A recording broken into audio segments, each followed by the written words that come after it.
आज हम कहानी के माध्यम से जानेंगे कि जो होता है अच्छे के लिए होता है। एक राजा प्रतिदिन अपने मंत्री के साथ शिकार पर जाता और एक दिन शिकार पर गया हुआ था। तब राजा का मन विचलित होने लगता है और अपने मंत्री से कहता है कि मंत्री, चलो आज महल लौट चलते हैं और कल फिर आएंगे शिकार पर।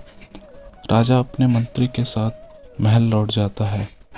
जैसे ही महल लौटता है उसको खबर मिलती है कि उसकी मौसी मर गई। राजा दुखी होता है और उसका मंत्री कहता है, कोई बात नहीं राजा, जो होता है अच्छे के लिए होता है।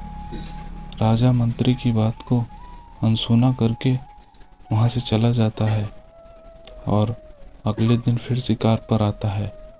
शिकार करते समय कोई शिकार नहीं मिलता और राजा थक जाता है और थक कर अपने हाथों को एक वृक्ष पर रखता है। अब वृक्ष में कांटा होता है और राजा की उंगलियों में चुभ जाता है। राजा को दर्द होने लगता है और मंत्री कहता है, कोई बात नहीं राजा, जो होता है अच्छे के लिए होता है। राजा को थोड़ा क्रोध आता है और वह महल लौट जाता है। अपनी उंगलियों का उपचार करवाता है।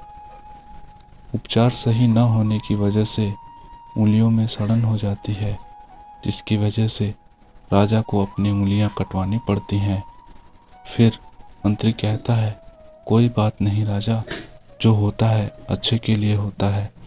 तब राजा को क्रोध आता है और मंत्री को कारागार में डलवा देता है और पुनः ठीक हो जाने के बाद राजा अकेले शिकार पर जाता है और दूर जंगल में चला जाता है।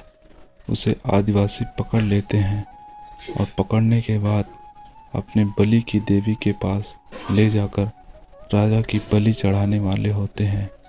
ज्यों ही राजा की बलि देने जाते हैं तब उसके हाथों को देखते हैं कि उसकी एक उंगली कटी हुई है, जिसकी वजह से राजा को छोड़ देते हैं और राजा घबराकर भागा महल आता है। सबसे पहले महल आने के बाद कारागार में अपने मंत्री के पास जाता है और मंत्री को मुक्त करवाता है और कहता है, आज मैं तुम्हारी बातों से सहमत हूँ। जो तुम बार बार कहते थे कि जो होता है अच्छे के लिए होता है।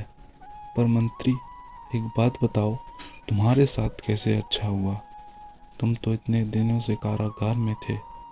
तो मंत्री हंसते हुए कहता है, अगर मैं आपके साथ होता, आपको तो सब छोड़ देते, लेकिन मेरी बलि चढ़ा देते।